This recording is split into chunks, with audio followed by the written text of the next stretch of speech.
I'll ask the next question. I feel like you've just been talking for a long time now. I'll give you like maybe a 1 minute break because you'll have to do it again very soon. No, that's fine. Do you know which one you want? Not really, but let's go for that one. Okay, so Terry Liao asked on YouTube, sorry if I pronounced the name wrong, which I probably did. Hey, Backpacker Guide, thank you for all the amazing and useful NZ backpacking videos. We are planning to go to Mount Cook in February 2020. Do you think summer is a good time for a helicopter/ski plane glacier hike? What would be the difference if going in winter? Like, is there a better chance of seeing caves, etc. in winter? Thanks for your advice.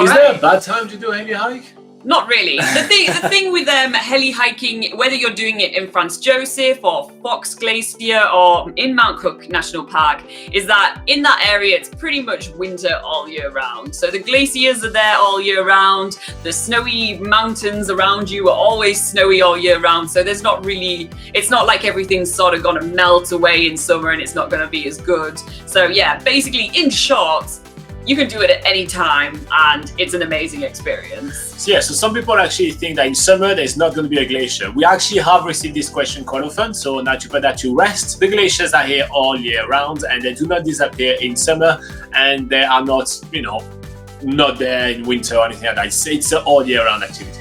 Yeah, so there's obviously some differences between summer and winter though, so we'll go through what those differences are. I think before we give you all the differences first between summer and winter, I think it's quite important that we recap what the tour actually is, so you understand why we talk about all the different kind of factors like wind and everything like that. So the tour, on the heli hike tour, usually it takes about half a day. So when we say half a day, it's about 3.5 hours.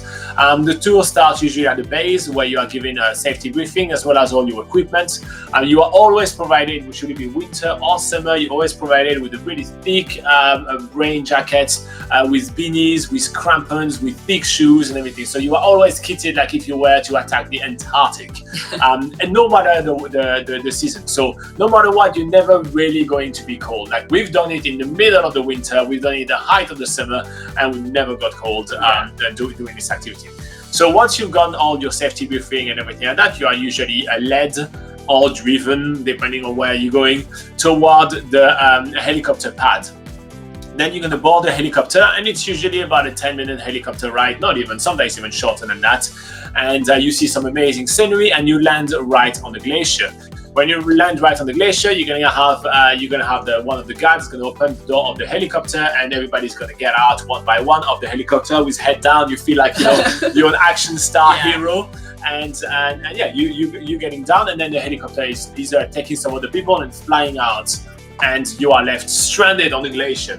Once you're on the glacier, the guide is going to give you another safety briefing just to make sure you're super safe, and he's also going to help you put the crampons on, because you know having the crampons in the helicopter, because those damn things cost a lot of money.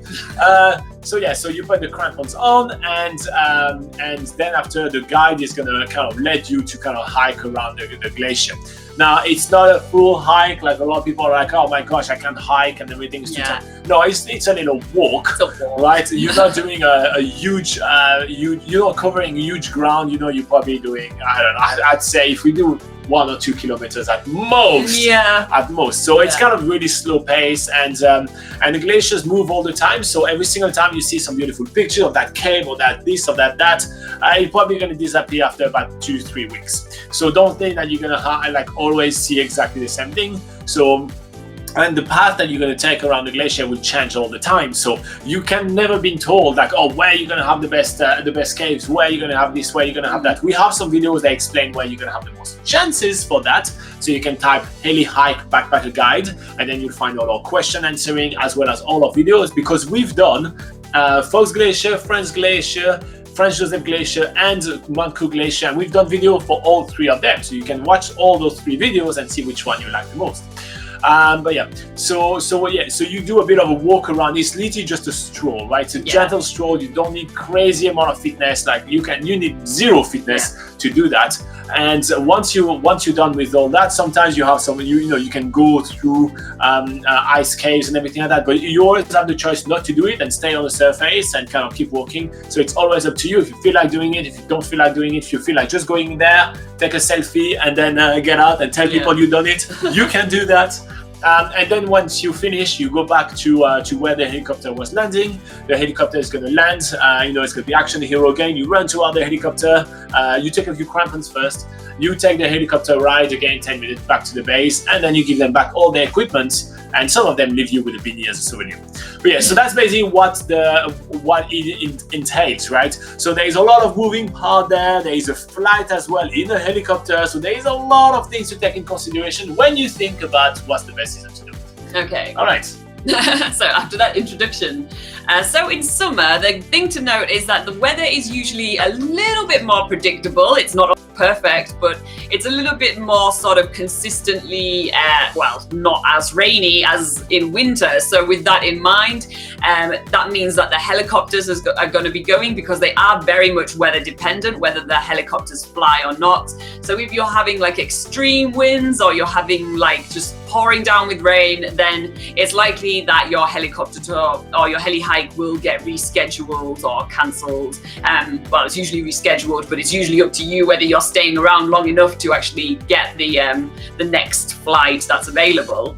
The thing to note is that in summer you're usually more likely to get onto the glacier when you plan to get on the glacier, whereas in winter that might not always be the case. So also you tend to find a little bit of better deals when it comes to doing the heli hikes, because it's winter and the lower season. You might be able to find a few discounts here and there, which is generally the theme for winter travel anywhere. In the low season, you usually get a few discounts or deals, which is always handy. Also in summer, there's just generally a lot more people traveling in New Zealand, so you run into the risk of tours being fully booked. It just also obviously feels a little bit more crowded, especially around Franz Josef, which is the most popular place to do glacier heli hiking. There's helicopters coming and going. There's about 5 different helicopters taking people up and down the glacier, so it just generally feels a little bit more like you're not really alone in the wilderness or something. It kind of loses that sort of charm of it. But actually on the Mount Cook side of the mountain, in the Mount Cook National Park, where you do the glacier hike on the Tasman Glacier, there is only 2 helicopter companies that are doing the heli hikes. So even in summer, you don't really run into that problem because it's very quiet. And actually also in Box Glacier, there's only 1 helicopter company taking people up and down the glacier. So again, it doesn't really matter if you go in winter or summer for that sort of uncrowded feel. But just to bear that in mind for Franz Josef. Yeah, and to be fair, if you do the Tasman Glacier, which is in Mount Cook, you're on top of the longest glacier of New Zealand. Even if there is a crowd of people there, first up they're coming down from helicopters, so they come 4x4. And second, it's the longest and largest glacier in New Zealand. Space for everyone. Yeah, you're gonna have space to breathe. Don't worry. The feeling of space when you're just under Mount Cook and everything, no matter what, like even if you're with a group of 20 people, you still feel alone in the world. It's quite phenomenal. So I don't think that's gonna be too big of a worry. Yeah. So obviously, compare this to winter, you have the opposite side of all those points. So for instance, there's less people in winter, so that's probably more applies to Franz Josef, where you'll just have a few less helicopters flying around. But the one thing which is cool is when you do a tour and you only have like you and your partner and you're the only 2 in the helicopter. That is, with the pilot, of course. Otherwise, that is just hijack the helicopter and off you go. Yeah, and you don't drive a helicopter like you drive it in GTA, so it doesn't work. So don't do that. Just let the pilot do his job. Yeah. It's really cool if you do happen to have the helicopter just for yourself. It's pretty awesome. Yeah, and then also in winter, again, like we said, there could be a few discounts. You might be able to find something a little bit cheaper than what's available in summer. And then finally in winter, the weather can be a little bit more inconsistent, and that also means that helicopter flights can get cancelled pretty easily. And especially on the west coast of the South Island, where the Franz Josef Glacier and the Fox Glacier is, this side of the South Island is renowned for its rainy weather. Wild West Coast, they call it. So so point to that. So if that happens, right, either it's just going to be cancelled for like half an hour, and then the weather is going to change completely, and then you can get back to it, or either it may be pushed to the next day. It does happen, but to be fair, it is also very likely to happen in summer as well. So the weather is really kind of inconsistent all over the place. So I wouldn't, you know what? Do it when you're there. It's just kind of like sometimes a lot of people are kind of like, our point right here is to really tell you, like, yeah, there is a few differences here and there, but honestly, it's a once in a lifetime experience. Do it when you're there, and you're gonna really love it no matter what. I don't think there is gonna be a problem. And be a little bit flexible. If you watch other videos about glaciers, so if you go on YouTube search bar and you type glaciers and BackpackerGuide.NZ, for example, you'll find all our tips video. We always tell you, like, book it a little bit in advance and have a bit of flexibility. Have like 2 days flexibility to do that, or make sure that you can do it in another place, and you'll have a great chance to do it. I think you'll be fine. Yeah, well, that's pretty much it.